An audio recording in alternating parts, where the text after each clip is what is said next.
legend where magic meets the heart. Commander's Pod, where the stories unfold, with heroes and villains new and old. Dungeons and Dragons got the word, in the world of EDH we play. Hello everyone, welcome again to Commander's Pod. I'm your pod father Duncan. I'm Sloan. And I'm Jeff. And today we're going to talk about EDH strategy. We're going to have some tips and tricks for you on if you're a beginner. These will be real good. Even if you've been around for a while, some of these may be like, oh, I didn't think of that. So we're going to have a little bit of that. We're going to have some tales from the table. Some pretty funny things that happen. Aggro Jeff makes a return. We're going to have a counter spell segment. And yeah, so Aggro Jeff, what's aggravating you? Well, I think a lot of people deal with this. So I'm going to talk about food. No, I'm just kidding. First of all, I actually did know that Monday Disney was not open for the parks based on my past, but we have water parks too for Disney, which are open on Mondays. So we were prepared. We were ready. What's aggravating me? So a lot of people, we go to vacation, and we go to vacation to relax, which there's a lazy river at the resort, so we do get to relax quite a bit. But walking around Disney all day is also very taxing. It was at least one of the days was very hot. The other days were at least pretty hot, even at night. So it was a lot. And so when you come back from these vacations, a lot of times you need a vacation from your vacation. So like by the time I got back Saturday, the whole family was done. We were like, we're done. We're just so happy to be home, to lay in our own beds, to just relax in our own house. And of course the kids hadn't played very many video games, so they were very much looking forward to video games. But it's the vacation you need from your vacation that's frustrating. It's aggravating. I see. I think you're just vacationing wrong. Yeah. Well, I have heard that you're taking a vacation from your vacation when you come back from your next one. I'm not. I just took an extra day so I can unpack and do things around my house that I need to do because I'm an adult. Sounds like a vacation from your vacation. No, when I plan my vacations, I don't plan to do something every second of every day, which my wife knows, and you can ask her. I have literally told her parents, no, I'm not doing that. I refuse to do that because this is my vacation, and you're making me do too much. I refuse to do it. Do you tell them like that? Yeah, 100%. Wild. Yeah, crazy. And guess who isn't? If you ever wonder why he doesn't politic, that might be why. And guess who comes back from their vacations not crying and whining about it? Oh, well. This guy. We'll find out. We'll see. We'll see He's how going to you come back with like a broken arm and not be able to say anything. I'll still come into work. Yeah, I know. I won't need a vacation. I mean, one time you got a suntan and you didn't come to work, so. Yeah, the third-degree burns were not, or second-degree burns rather, were not enjoyable. Yeah, they're only second. If they were third, it's You're right. All right. Well, I think you did say he was going to complain about his vacation. Yeah. Yeah, I think you did. So I think you nailed it. But anyway. I was hoping to get more of a rise out of Johnny on that one than I did. That's unfortunate. Yeah, because that's all next time. Yeah, never mind. So Tales from the Table. This was pretty good. So we played a game at our friend Daniel's house, Yes. Sloan and I, yesterday, with a mutual friend Taylor and his friend Darcy, who I guess is also a friend of yours. Yeah. Mm-hmm. Yep. And so we were having a 5-man pod. Yes. And the first game, it was all aggro, and I brought the wrong deck because I didn't check what everybody was playing. So it was just everybody attacking everybody, and I was not prepared for that. Right. Good games, then. Yeah. Second game, I said, well, okay, if it's going to be aggro, I'm going to play my Goad deck. Right. And a couple of people switched decks, but they were still pretty aggro. Yes, they were. And I was playing Goad, and I was playing Ronnie from the Doctor Who set that when she enters or attacks, she puts a enchantment token on target creature, which gives it +2/+2 and goads it. Yes. How weird is it that there's just a card named Ronnie? Well, it has more. It's like Ronnie something. I know, something. but still, Ronnie. Yeah. And then, so it's working pretty good. And then I put down Slicer, and Slicer is passing from person to person and is goaded and can't be sacrificed. Slicer's amazing. Yeah, it's doing 6 damage each time. And it's pretty good. Pretty good. And so Darcy is right before me. Right. That's the relevant part of this. And so Slicer goes around one time and then gets to Darcy. Now, Darcy has had nothing the whole game. Mm-hmm. His commander has been out, didn't have... And his commander is the new station commander Yeah. from Edge of Eternity. He's the red, white, blue one. Yeah, the one from the precon. Mm-hmm. But it's not a precon deck. He built the deck from scratch around that commander. Anyway, so he had a little artifact creature that was like a 3/3 or something and put 3 counters on him, but he really didn't have many counters. Right. So he gets Slicer, and I'm thinking, yeah, he'll be happy to do something, right? He'll be happy to be able to attack somebody. And Sure. But he taps Slicer to crew To station, yeah. Yeah, to station his commander. I'm like, unfortunate, but okay. All right, that's fine. It'll still come to me, and then I'll attack with it, and then we'll start this again. And no, he blows it up. He uses a spell and destroys it. Which is how you should treat Slicer. Yeah. So I'm slightly annoyed by that. I was doing good work there, doing the Lord's work, smacking other people. And then, not only that, then he swings his commander at me. And I had done nothing to him. Such a Duncan comment. I did nothing to him. I mean, Slicer went around evenly to everybody. Right. And I don't even think he had been attacked by it, had he? He got attacked by it once, but the thing was you hadn't goaded any of his stuff because he No. only has commander. It wasn't a creature, so you No. can't goad No, it. So I hadn't done anything Yeah, to him. And he swings it at me, of all people. But I had Wall Fog, of Vapor, yeah. which is a flying blocker that takes no damage. Mm-hmm. So I just walk, and then it gets to my turn, and I'm looking at my hand, and I already had this card in my hand from the beginning of the game. I was like, I have a funny play, a revenge play, or I can play smart. So I chose the revenge play, the Right. funny play, and I played the spell that removes all counters from all permanents and destroys all tokens. Yeah, so the only thing Darcy had done the entire game was finally get his commander stationed so it could actually do something. And on the immediate next turn, Duncan says nope, and Darcy still has no creatures at this point. So he's back down to 0 with no way to station his commander. It was hilarious. It was such a great sequence. Well, so everybody thought it was hilarious what he did, yeah. and they thought it was hilarious what I did. The poor Darcy and I are like squabbling, and everybody else is just Living we're their there best for them. life. Yeah. Yeah.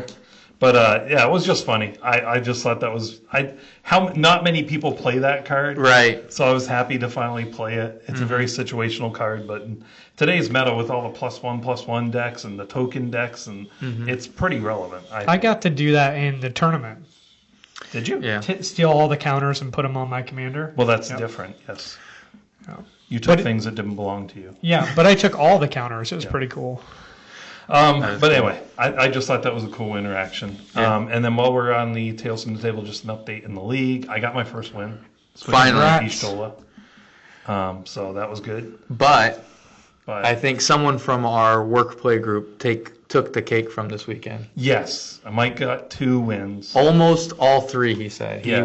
He feels like if he would have attacked one of the other players at the table and killed that player first, he would have won that game. But there was a guy that was playing Titus, and he was kind of getting out of control, and it would have been his turn next. So he thought it was better to kill that person, and he ended up losing the game, I guess he said. But yeah, Mike came down with 2 wins this weekend. So now Mike, I think he sets up to 3 total for the league, which is Yep. It's pretty good. pretty good. Yep. And he's been at all the games, so that's Yep. also a lot of Yep. points. And the last game he won, I was in, and I almost won on my turn. I was playing Ishtola, and I put in there a station that says when people discard, they lose 3 life, my opponents. And then that's when it gets to 1 charge counter, and when it gets to 8, it's a creature. And when it attacks, each opponent must discard a card, and those who can't lose 3 life. So everybody's going to lose 3 life Regardless, yeah. And then I Rite of Replication that kicked 5 times. The problem is I did not have enough creatures to crew all of them. yeah. All I had to do was get them to 1.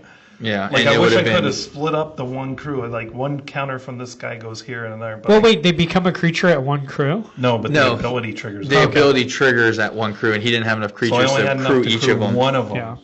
So then I swung with him. Everybody had to discard, and everybody took 6. So that Which was is pretty good. It was pretty good. But anyway, so that's the update from the league. And then, so what's our counter spell segment? We haven't done one of these in a while. No.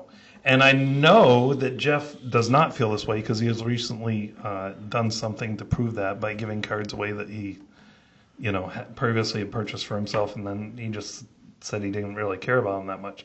But so my statement is, yes, some of the Universes Beyond are distracting and don't fit in the lore, but some of the cards are so spicy, I feel I have to play them. Right. Like it's jarring to play Sonic the Hedgehog cards, right? It really is. They look wild. Yeah. They don't fit. I don't play the SpongeBob ones, but that's not true. You play this counterspell. No, I don't have the counterspell's rare. Like that is, okay. Yeah, the one with the funky, The meme font. Yeah, the meme font. I don't have that one. That one's worth a lot of money. I don't play any of the SpongeBob, but there also isn't any mechanically unique cards there. Right. So that fits with what I'm saying. But that's how I feel about it. Song? I mean, yeah, the thing is sure, the Universes Beyond on some of the sets, specifically the secret layer for Sonic the Hedgehog kind of feels a little out there. Final Fantasy is a little bit better. It's a little bit more in the realm. Avatar that they're doing coming up is a little bit more in the realm. But like Transformers kind of felt a little weird. This SpongeBob secret layer feels a little weird. Again, no unique cards in that one, so we'll kind of put that one to the side.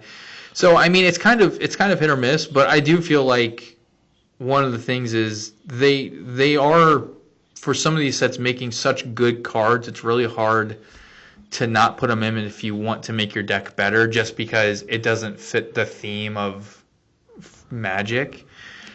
Sure, I get that, and you can have that opinion. Now, on the flip side of that coin, if you're going to have that opinion, don't complain to me then about how my deck isn't doing as good as I feel like it could, because you're intentionally not putting those cards in there. Right. Like, that's on you then. Like, I'm sorry. Like, they're there. They're available. You could put them in there, but you're choosing not to for flavor reasons, which you're more than welcome to. But then you can't also complain that your deck's not as good because I refuse to put those in there because they're not flavorful to Magic. Like, that's my big thing, is I feel like that's people kind of want to be able to do both. I mean, technically, yeah, you can, but don't come to me and do it, because I'm not going to have any sympathy for you. Jeff, what's your feeling? So I didn't give away the cards because I didn't like them, because I did like them. They were cool. But what I have found is, like, what am I going to do? Just have a whole bunch of cards and just, like, hoard them? I'm not selling them, so I might as well just give them to people who want them. So it kind of feels nice to give away that stuff. But the fact that you hadn't used them tells me that you didn't feel like you had to. Well, I haven't fixed decks up, that fit those cards, because that's kind of a haste deck, right? You just sort of have to build around it. And the person I gave them to was building a haste deck, so it seemed like they were going to get used there, so it worked. But as of Universes Beyond, I will say I have the Sonic cards, I have the Avengers, like the Marvel stuff. I have a lot of stuff, but those particularly, what you find is when you got a deck, like I was working on my Eldrazi deck yesterday, and I wanted Lightning Greaves, and the Lightning Greaves that I had was from the Sonic.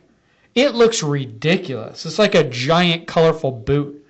And I did have to be like, do I really want to put this in an Eldrazi deck? Because it's very like, I got an Eldrazi with this goofy boot on it. It just looks silly. I mean, it's Sonic. So but yeah. I was like, I don't know. I guess I still put it in there because I was like, I guess it'll be funny. It's really a nice card. It's a valuable card. So maybe it'll be cool. But I do get how it's jarring, because that definitely is jarring. I think the Doctor Who set is pretty jarring, because it's like you were just talking about, like some card, her name is Ronnie. It's just some lady. But at the end of the day, I don't care. I just view it like a universe beyond, like portals opened up and all these different universes come together, so it all fits for me, lore-wise. But we're getting to the point, so, like, I'm happy they did not have any mechanically unique SpongeBob. Right. As am I. I was Sonic is grown just up as when bad. SpongeBob started. Sonic's just as bad. It looks ridiculous. Yeah, No, Sonic. I don't feel have like not it's as put bad. any of those cards in a deck yet.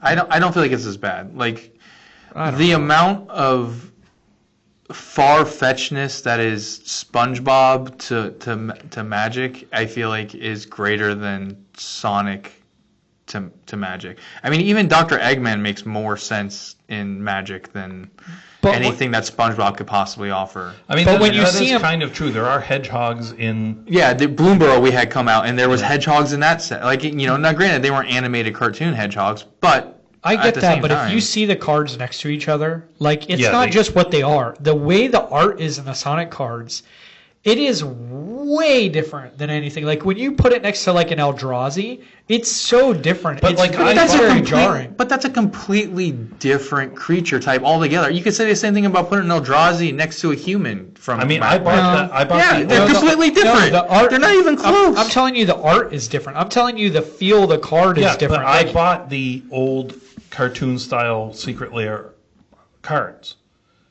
The ones that had, remember the wolf that looked very cartoonish? Looked Okay, like, yeah. Looked like Looney Tunes style. yeah, those could be jarring too. Yeah, for sure. Yeah, and some of them looked like the older, like these all looked like the old Bugs hand Bunny sketched. cartoons. Yeah. Like the old ones, like from. Which I have My some parents weird thought. looking cards too. Like I bought some of those weird looking card sets on Secret Lair, but I feel like those just look like altars. Whereas these Sonic cards, I really feel like they are like Yu-Gi-Oh or Pokemon cards that ended up in my Magic deck. They just, Yeah. but I don't care. I'm still going to put them in there. I don't have a I problem mean, with them. so it just is it's jarring. funny that I'm the one who put this statement out there, but like I realized I have not put any Sonic cards in. Super State needs to go in Wolverine, and I still haven't done it. Oh It's a yeah. great card. But I also haven't. I don't really play Wolverine because it's just so mean. Right. Yeah. You know? Well, Especially it's if also you can then mean do to that much you. damage to literally everybody. It's also mean to you because you kill one person and then you die. That's not how it usually goes. I mean, not if you It's put so Super early. State. It's Not if you so put early. Super State in there, he's gonna kill everybody. Yeah, at the same and time. it's so early that they can't kill me yet. I can usually get 2, sometimes even 3 before I die, and sometimes I don't die. I've won several times, many times. It's a powerful deck. Yeah, no, it's very good. But all right. So anyway, let's move on to our main topic: EDH strategies, tips, and tricks. So I kind of broke this into 3 things. Now, the first thing I thought was the most important. We have talked about how some people have poor threat assessment or different threat assessment, but we really haven't talked about what they should be looking for. To me, threat assessment, it can vary game to game what you need to be looking at, but there are some things that people tend not to look at. Like everybody will look out and see Galta and say, okay, that's a problem. It's a real big stompy tramply thing.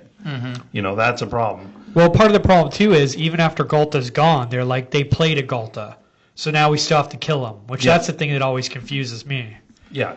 So you have to be careful. Board state is one part of what you should look at. What they have out, what's dangerous that they have out. But so Sloan, what do you think threat assessment should be? So, I mean, a lot of it actually, for me personally, depends on what my deck is trying to do.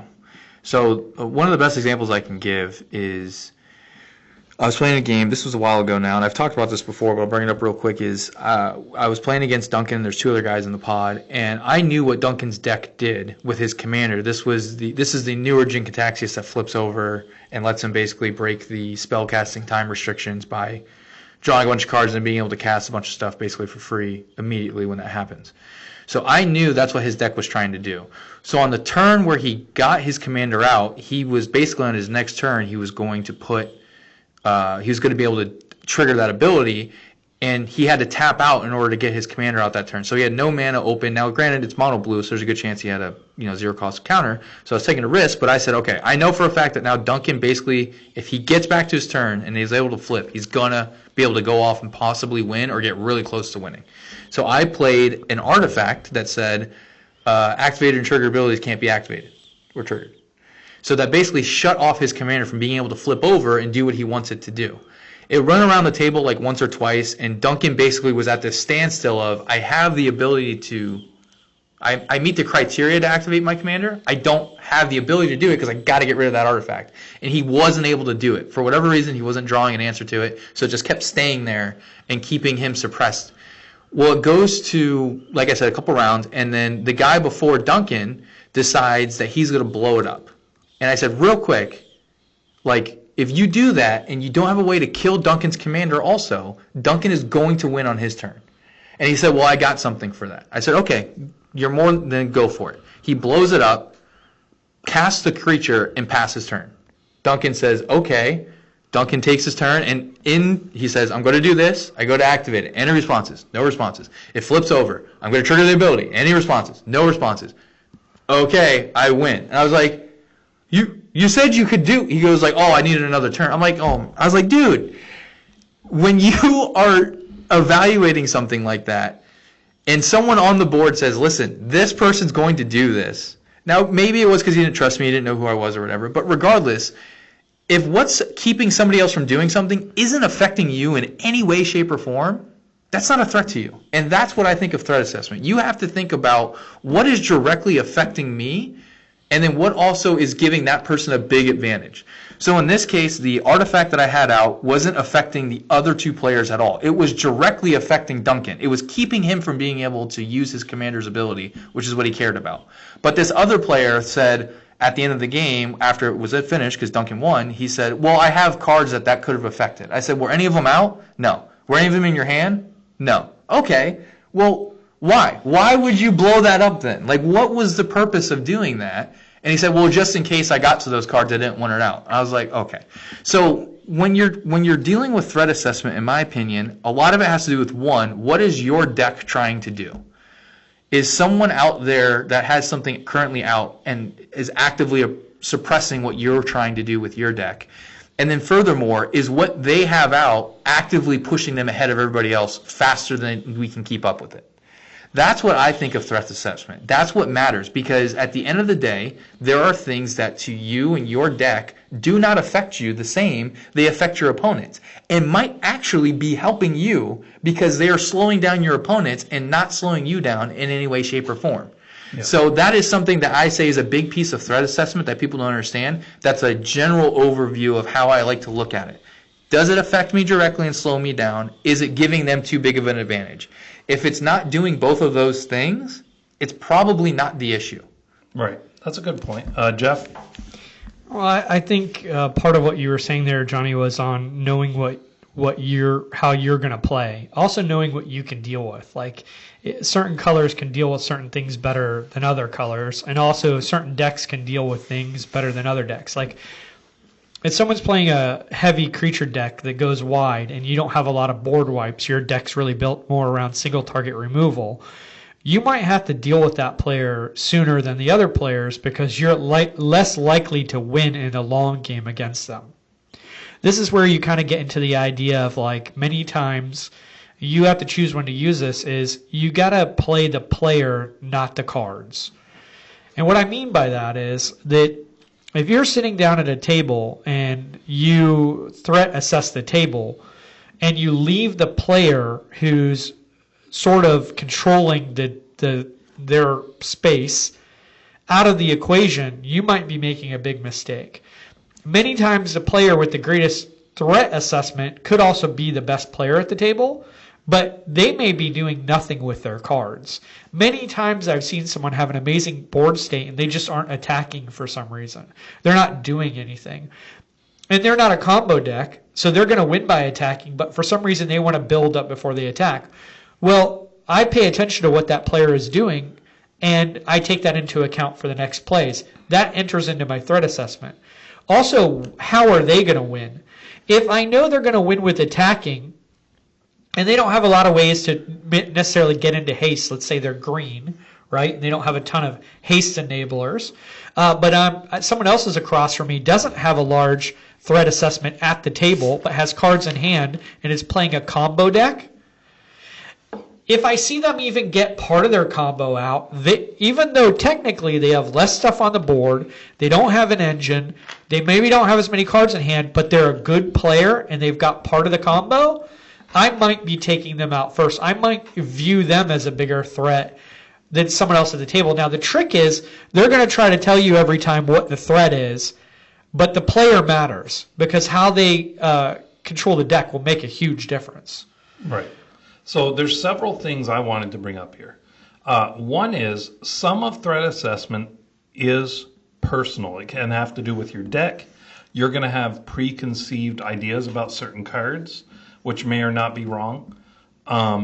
So some of those is going to be hard to overcome. But for example, if there is a Ristic study out, and there is also a Don't you steal my example. Authority of the Consoles. Okay. If both of those are out, right, I have to look at what I'm playing. Right. If I'm playing a Spell Slinger deck, I don't care about creatures coming in tapped. Right. That does not affect me. I care about a Ristic study. Right. Because each mana I spend to not let them draw a card is preventing me from casting more. Excuse me. So in that instance, if I have removal for an enchantment, I'm going to want to use it on the Ristic. Right. Now I have to be sure too, though, is it going to prevent me from casting a spell? If I have 4 mana available and the only thing I have available to cast is a 3 mana spell, I just simply pay the extra 1. Right. It's not affecting you in that turn. Right. Let it go. Especially if it's affecting others more. Right. Unless they're not paying the 1, and then you really got to think If you about it. remove it, in that instance, if you only have 4 mana, let's say it costs you, it's probably going to cost you 3 mana to remove it. So now instead of casting the thing you wanted to do for 4 mana, you're getting rid of that for 3 mana. You still can't do anything else. They had a bigger effect on you than if you had just paid 1. You are down a card, you're down a turn. Yeah. So in that instance, it's situational on what's going on as to whether either of those need to be removed. First of all, you may not need to remove either. Right. Just because you can doesn't mean you should. Yeah. And you do also have to look at the life gain. If that person is now at 50 life already, and people are playing heavy creature decks, and every turn they're getting 5, 6, 7 life. Or if life is triggering something else on their board that's causing other things Right. to happen, like drawing cards. Right. Or if they have an Aether Flux, you kill them now. Yeah. Right. Or you take that out right now. The Aether Flux is the biggest thing. Can on I the board. piggyback onto that? Yeah. Another thing you want to look at is knowing the other players around the table. Are they paying the 1? Because Ristic Study, if they're paying the 1, may just be, like Johnny said, slowing them down. It may just be taxing the whole table, and maybe you have more mana or your stuff costs less, so it's going to hurt you less. But if they're not paying the 1, if you know they don't pay the 1, you got to think about how many cards they're going to draw. Right. Like, so you do have to play the player, not just the cards. Right. Yeah, you have to know the situation in the game. You have to know who you're playing against. How's it affecting them? If they are also playing Spellslinger decks and they're having to pay 1 on their spells, and it's hurting them more than you, let it be. Right. You know what I mean? Yeah. So, all of this is situational. Secondly, you need to look at, Jeff has brought this up in previous episodes, cards in hand can matter depending on the deck, Yeah. right? Perfect example is Andrew. Andrew holds nothing back. If he has the mana, he casts his stuff. He will empty his hand without a second thought, without a worry about board wipes or anything. He will just shoot it all out as fast as he can using all the mana available. Right. He is an all-in type of player.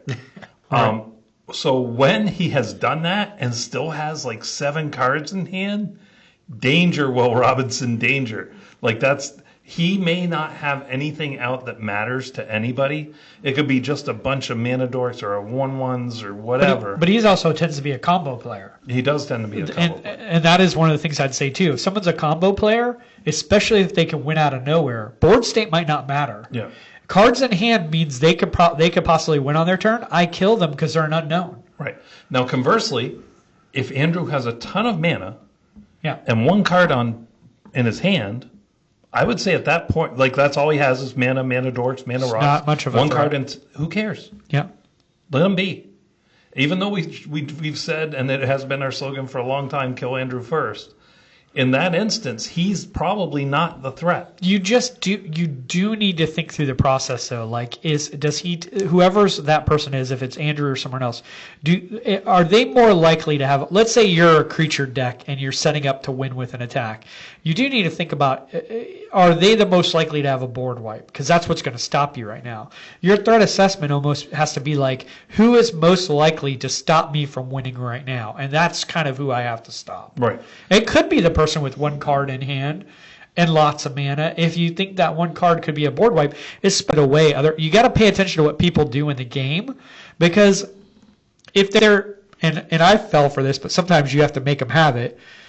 When I attacked a guy the other week and he was not worried about it at all, Like, you have to be like, they've got something. And even though I had a backup, it wasn't a good enough backup. But you got to make him have it too, because what am I going to do? Not do anything? And then later on, he's going to play that same card against me. Eventually, you have to make him have it. But you do have to think about that. Like, what could they have in their hand right now? I just had no idea he could have deflecting swat. I thought some sort of removal. Deflecting palm. Yeah. Sorry. I thought he had some sort of removal, but nope. I mean, he didn't have removal. It was called player removal. Yeah, it was called player removal. Yeah, I mean, so the other thing is sometimes you're not going to know who the threat is. Yeah. That's kind of a problem. You're kind of a problem. And some people in that situation go, well, I can't figure it out. I'm not going to waste my resources. I'm just going to do my thing. And they tap their stuff and they go.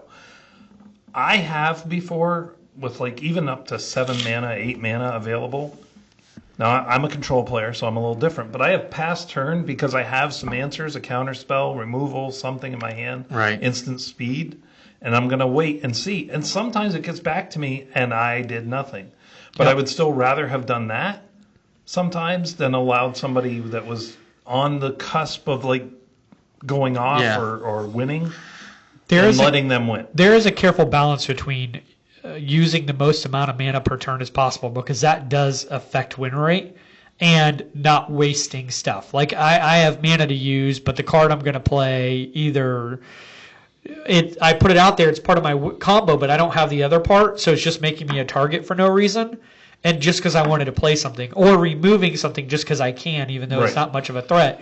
So there is a balance there to both those things. Right. I had to weigh what I could do with my turn. Right. How important is that to me? Is it going to make me an unnecessary threat when I'm not ready to be that threat yet? And we'll get to that later on. All right.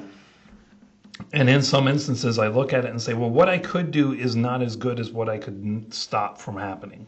Like, that player is one combo piece away from winning. Right. I need to be ready to counter that. And if I do what I want to do, I'm not going to be able to. You know? But like Jeff said, don't just remove something because you're like, you know what? I have the mana available. I don't want to waste this mana. I'm going to take it out.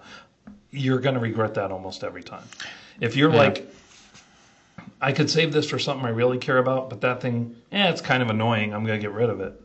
That can bite you a lot. Yeah, and then don't, just because they played something scary one time, that doesn't mean a single thing. Oh, now we got to kill him. It's gone. Let it, like, move on. Yeah, so when the threat is gone, it's gone.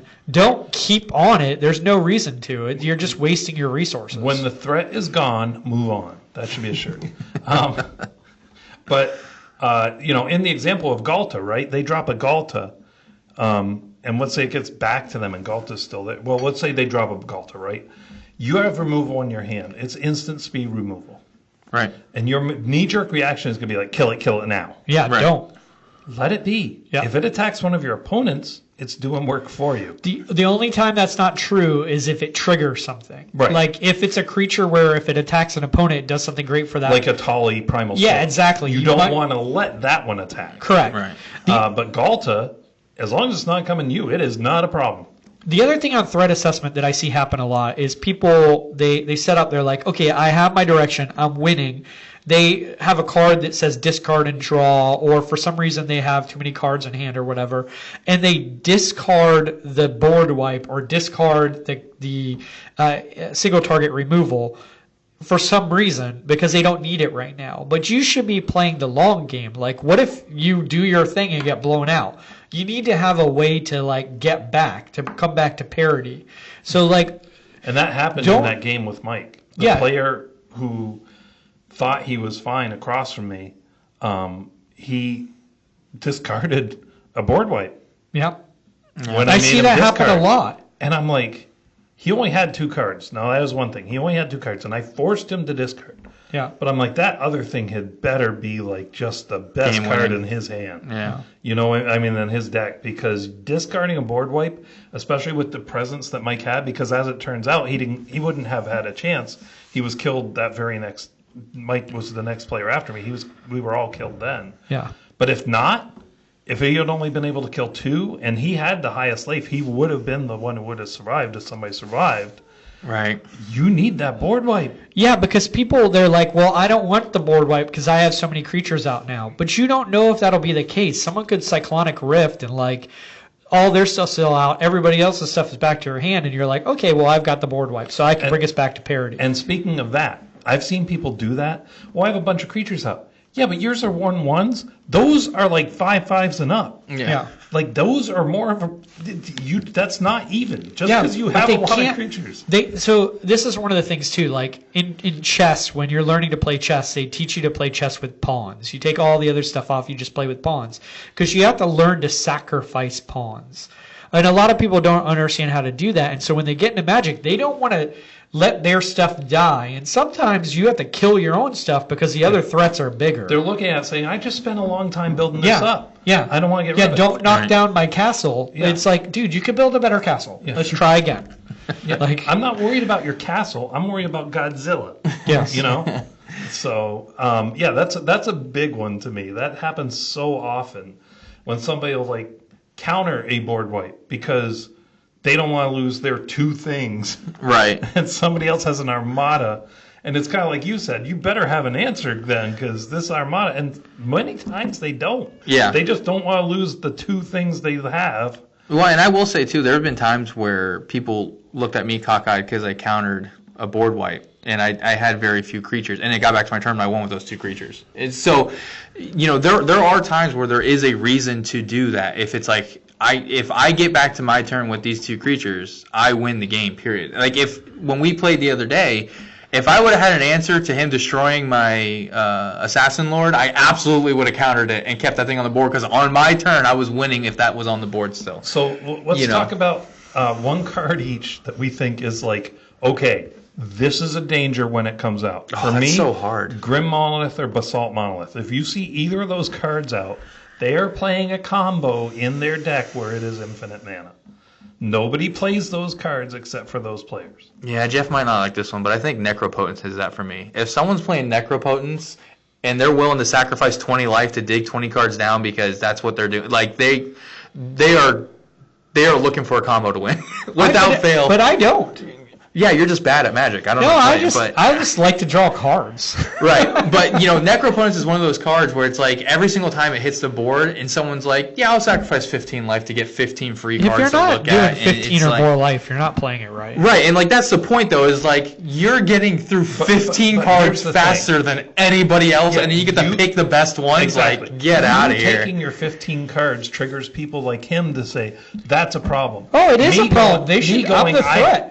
Me going, I have 4 cards, I'm going to do 3 life, I'm going back to 7. They look at that and they go, oh. I'd still blow it up. Yeah, I don't. Necropotence No is a threat. opponent. It's Yeah. just an issue because when it's on the board, you know that person is digging for cards. They don't. Life is a resource, baby. That's that. And if anyone who plays Necropotence, that is their motto. All right, Jeff, what's your card that you would say is like a danger, kill it? I mean, I have a second one that comes to mind. I don't know. I think there's a lot of. It depends on the deck. There's a lot of cards. There's no one card that you're like, anytime you see it, it's a problem.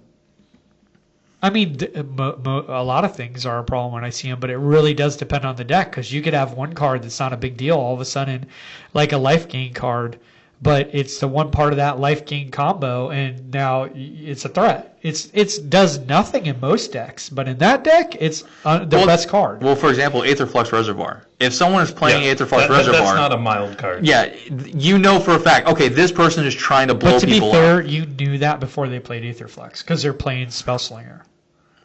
No, they're playing life. They're usually, well, I mean, I guess. Or life gain. Yeah, Or or life gain. Either one of those. But you knew what they were doing But a before life they gain played deck that. without Aetherflux is not.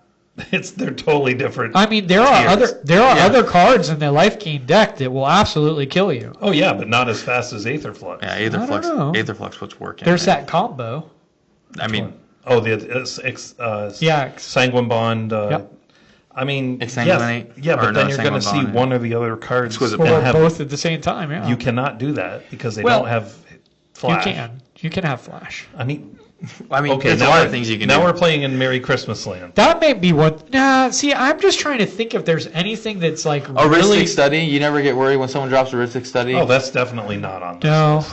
No. I mean, my thing is, and I will say this to Jeff's point, the Ristic Study is more situational with the people you're playing with rather than the card itself. Because if you're playing with Lizard, who's okay with casting 6 spells and never paying for it, it's an issue. That's Yeah, why it's you 100% exactly an right. issue. play the player.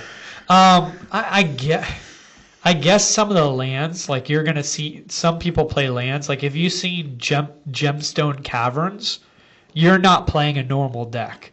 Like there are some things that if you see Gaia's Cradle. Gaia's Cradle, any of those really expensive lands, even the real dual lands, if someone's got those in their deck, they're not messing around. If you see a land, any land that makes you think, man, I don't do land destruction, but at this point, I wish I had one. Yeah, that's a problem. That's a threat. I have a hot take about land destruction. I'm actually changed my stance on land destruction. I think it's now the meta is you need to run single land destruction in decks now. Single or single targeted. I feel like that's been the meta for a long time, other than when Duncan got real mad. The reason why I'm saying We've never done it. Well, the reason why I'm for a long specifically time. bringing it up now is like it's okay to run a couple of single target land removal is because specifically of the last couple of sets with the lands they come out with are just insane. Like we came out with another Gaia's Cradle, then we came out with one for blue that you get to draw a card for each artifact, or you create a blue for each artifact you control, which is insane. It's just as worse as Gaia's Cradle because all the blue decks, right? There's a land banned because that's what it could do. Right, exactly. Worse. Yeah, and like that's my point is like it's now to the point where the lands are getting so out of control. It's like okay, maybe mass land destruction still isn't okay, but single targeted land destruction, I'm starting to be okay with it. Like I have started putting wastelands. Yeah. No, the desert. Because there's a desert where you Strip and mine. the person. Strip mine's another one too.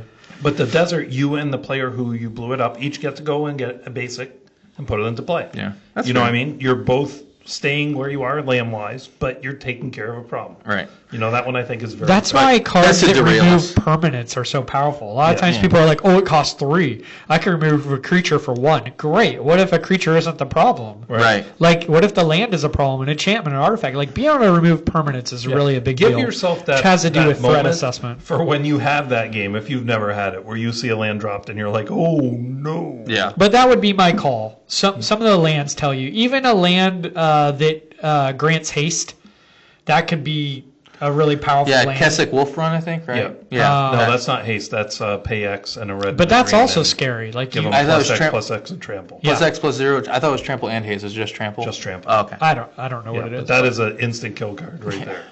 All right, well, let's move on to how to win without being a threat. So now we've talked about threat assessment. How do you stay under that radar? Yeah, so I think this kind of goes back to what your deck style is, right? So if you're a combo player and you know there's certain pieces I need to have out in order to actually win the game with the combo, or I need to have these certain things out, that is different than someone who is, I'm an aggro deck, I just need to beat everyone's faces in until no one can breathe anymore, right? So when it comes to how to win, obviously there's going to be slight differences, but the overall arcing theme is kind of the same where you kind of chip away and then you wait till your moment where it's like, okay, the blue player is mostly tapped out.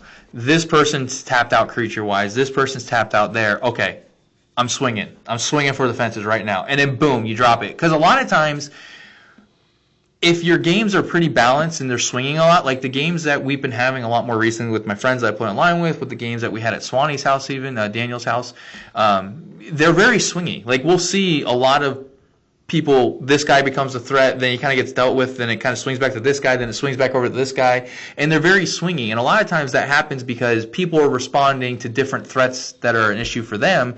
And so sometimes you'll get to a point where it looks like, okay, it doesn't look like anyone has responses right now. I think this might be my chance to kind of end it and put my foot on the gas. And that's really what it comes down to when you're trying to win without being the threat, is that you have to see your moment to put your foot on the gas and then start going.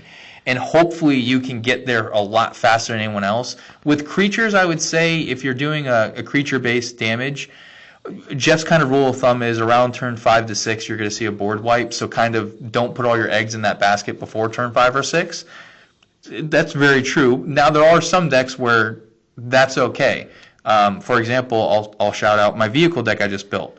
I will drop my vehicles all day because after my turn, when they're not crewed anymore, they're not vehicles. Go for a board wipe. I don't care. Unless it's the Farewell. Farewell. Yeah, farewell is different. That one exiles everything. That's not a fair card. We're not going to talk about that. But you know, when it comes to something like that, knowing how your deck is going to win and when you're and what your win condition is important. If you've built a deck and you don't know what your win condition is, there's no way You didn't finish building. Right? Yeah. Like if you're just like, I'm just gonna keep casting stuff until something happens. I hope I win. Like, that's when doing this winning by if you're not playing being tier the 1, threat. sure. Yeah, absolutely. But when it's how to win without being the threat.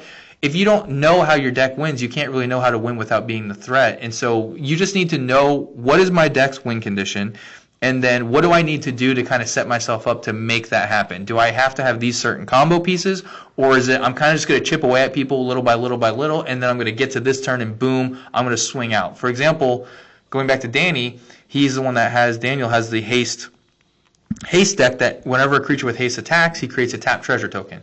So all of his creatures have haste, so he can attack really quickly. So he starts dropping his creatures out, including his commander, and he builds up a bunch of tokens. Well, he just got Super State from Jeff, which Super State says base power and toughness of this creature, I think, is 7/7 or 9/9. Whenever this creature deals combat damage to a player, it deals that much damage to each player. Well, when he has a bunch of treasures out, like 10 or 12 of them, and that gives his creature has haste, and that gives them flying and vigilance and everything else, I'm going to drop this X spell creature that's now a 15/15 with all these counters on it, which actually it's now 7 bigger because its base power is 7/7 instead of 0/0. I'm going to swing at you who has no blockers, and I'm going to hit everybody for that much damage. Yeah, that's a good way to win the game. And with him building up treasures, that's kind of his point. I'm going to build up this treasure base. I'm going to have 40 mana out of nowhere, and I'm just going to drop bombs and just murder everybody at once. And that is a way to realize, okay, board wipes are going to suck, killing my creatures are going to suck, but I really care about my treasures getting bigger and bigger and bigger. I care about having 50 treasures. Yeah.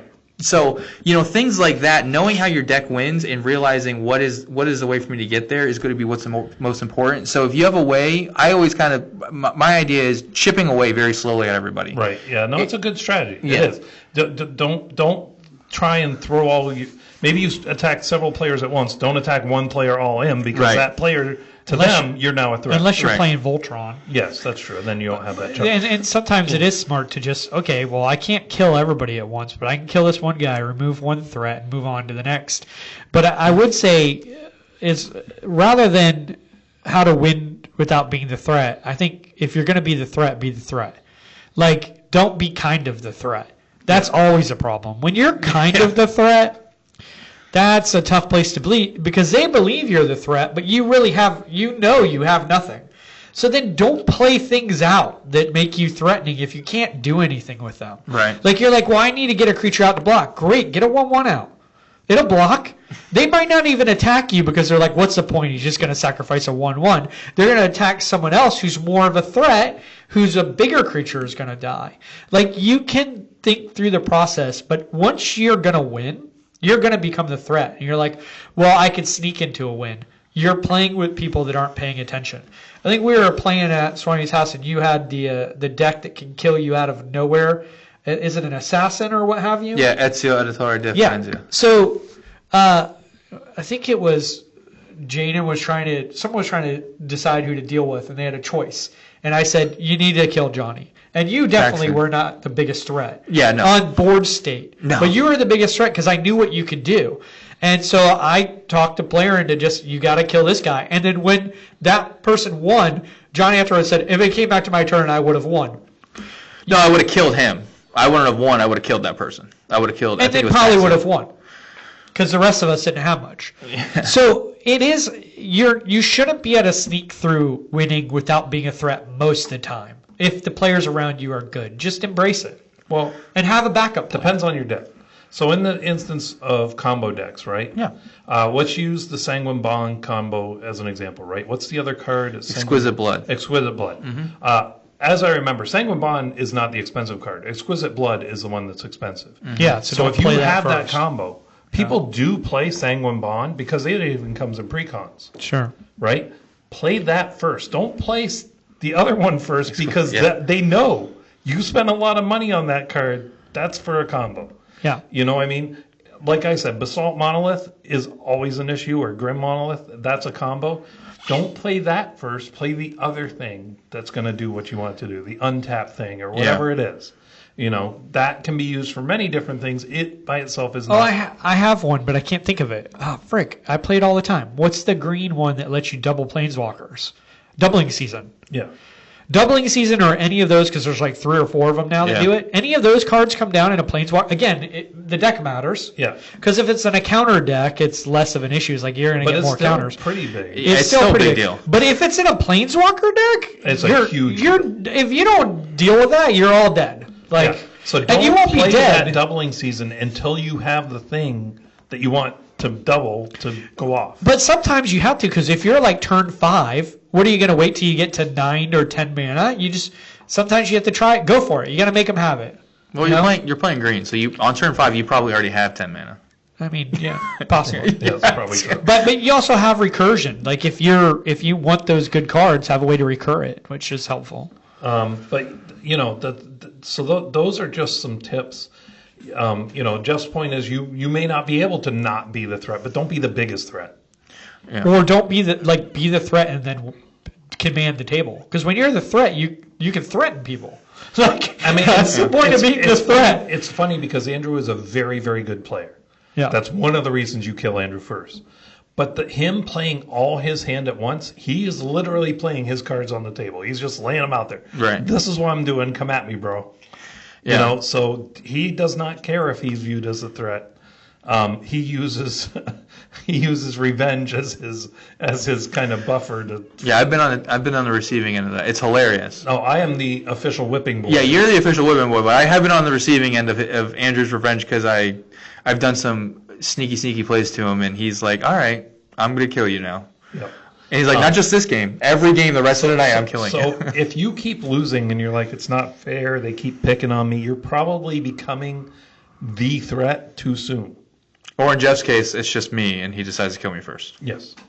Which is, you know, it's like kill Andrew first. Andrew's not here. Okay, kill Sloan first. Yeah, right. That's fair. Because Sloan doesn't make deals. That's right. Speaking of which, how to politic without people realizing you're doing it. Jeff, I think you're the expert on this one. Sloan, I think Well, you I probably don't know if are. it falls in the realm of politicking, but I mean, this is a crazy idea. Just be nice to people. Like, know their name. Ask Well- them what they're doing. Like, it's not really politicking, but it does help. Like, there are so many people I see play games and make other people feel stupid. That person is very encouraged to attack you. Like, because you just made them feel terrible. So I Like, think what we'll do is we'll go through our stuff and then you'll have a rebuttal at the end because you don't politic, you don't like politicking, Well, I just want to define politicking real quick to make sure we're all on the same page. So this is we're not going to be because so Well, if we don't have a definition of politicking, how can we know that we're? politicking is using your words to your advantage in a game. So I looked up a definition that was generated by AI based off of Magic the Gathering specifically. Okay, what does it say? Levering social interactions and game mechanics to.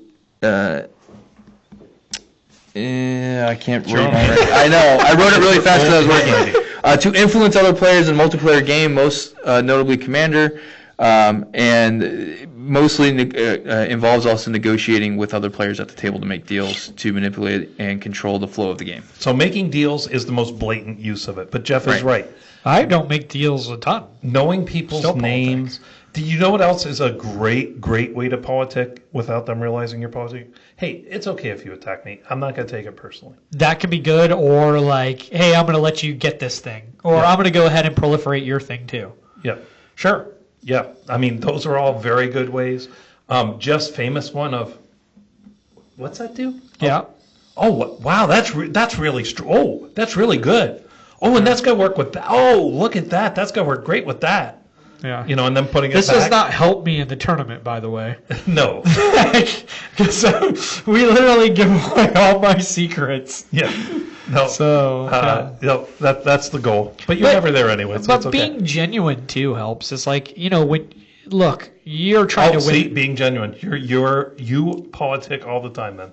Apparently, I'm the most politicking politics than there is. So it's like you're going to help another player know how to play. That's a genuinely nice thing to Right. do. So There's nothing wrong with that. And- You are going to politic. Everybody politics at the table. I know Sloan doesn't like hearing this, but when Sloan does it, he is honestly not trying to influence you in his favor.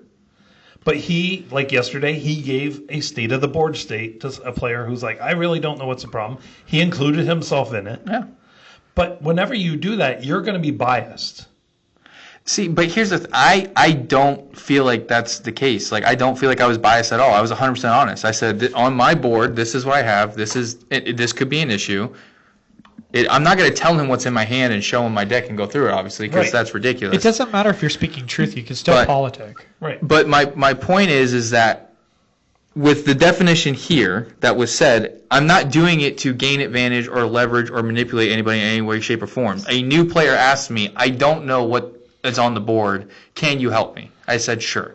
And I explained what everyone's cards did, whether they wanted me to or not. I told them, hey, he has this card. Duncan has a Ristic Study out. That's a problem. Any single time you cast a spell, if you don't pay one, he's going to keep drawing cards. Now, he didn't have one, but that's just an example. But then my argument, and again, this is honestly my belief. Right.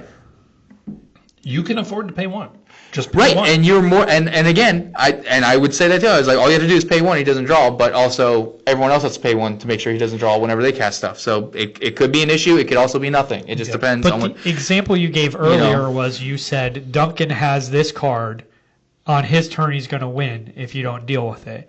Right. Or if you remove this card. That absolutely was politicking. No, it wasn't. Yes, it is. Because what happened? That's what politicking is. No, you it was used not. words. I said, if you get rid of this and don't deal with Duncan's commander, he Yeah. is going to win on his turn. Yes. Do you have a response to get rid of Duncan's commander? He said, yes, I do. I said, okay, great, then blow it up. And what I'm saying is that's politics. No, it's not, because I didn't ask for him not to blow up my thing at any point in time but and try to it doesn't leverage the matter. advantage. But if you go back to your definition you Yeah. just read, the end of it said, and also making deals, blah, blah, blah. But I the didn't make a beginning deal. No, but the beginning part didn't. It said using. To leverage an advantage, which I did not do in any way, shape, or form. And then on Duncan's turn, what happened? He won. That's not politicking. That's predicting the future because I know how the game goes. Right. I knew exactly what was going to happen, and I told the guy, if you don't deal with this, we're going to lose the game. And if you have a way to deal with it, then great. Blow up my thing. I don't care. Is that not Go using for your it. words to influence the No. decision another player makes?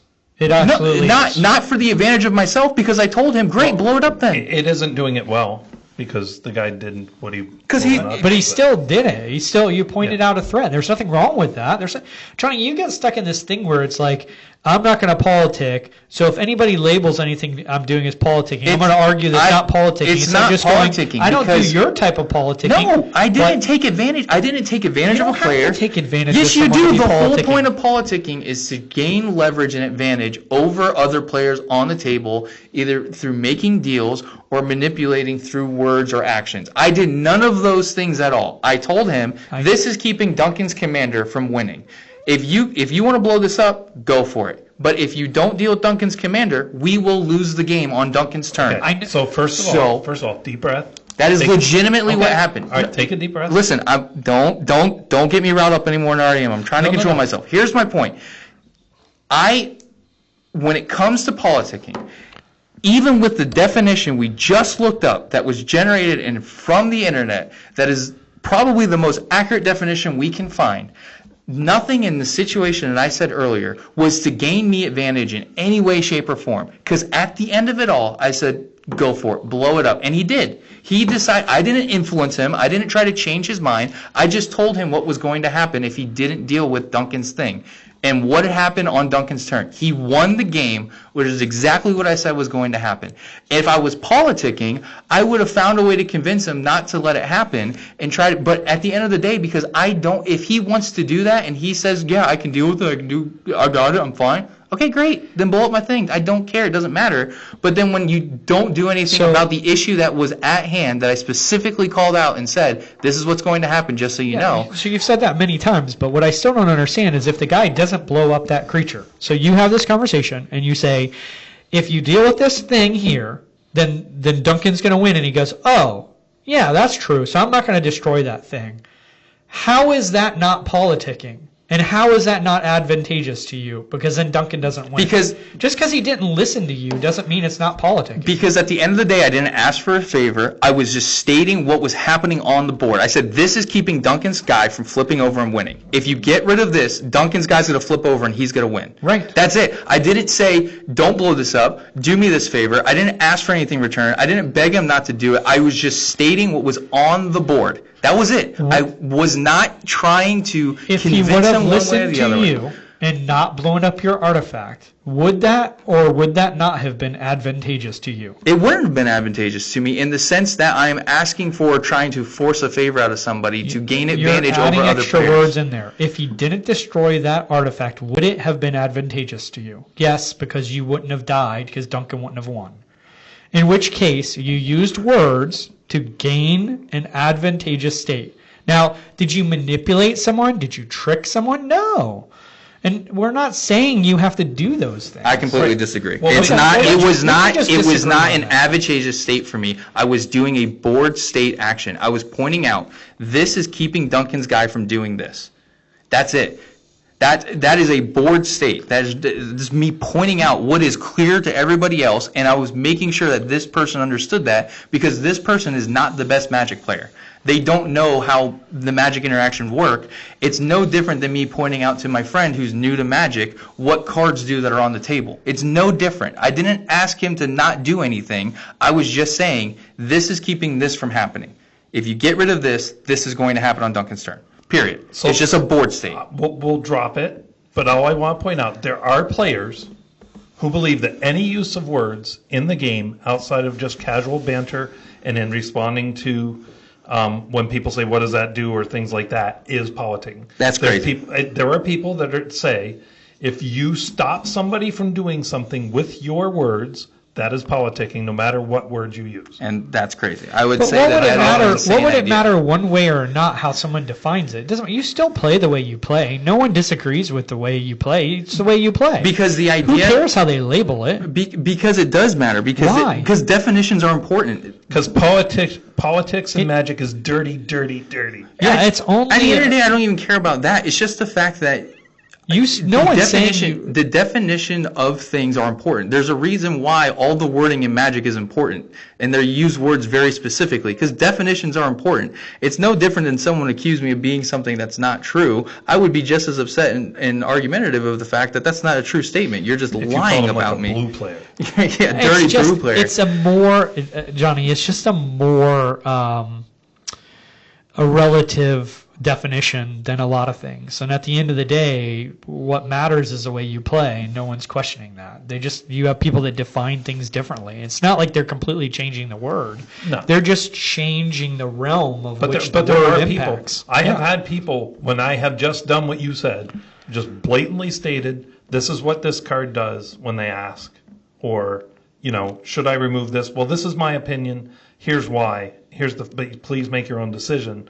And, any use of words to some people is politicking because if you stop them from doing it to them, that's just like you counterspell. And that's insane. I know, If but I'm it- pointing out a board state that everyone can see and read, but someone who's a new player might not understand how interactions work, and so I'm pointing it out for their benefit, that's insane to me. You can't tell me, and if you're okay with taking advantage of new players, don't play Magic with me then. Don't, because I'm not okay with manipulating No, people no. who are new to the game and trying to deceive them into wins.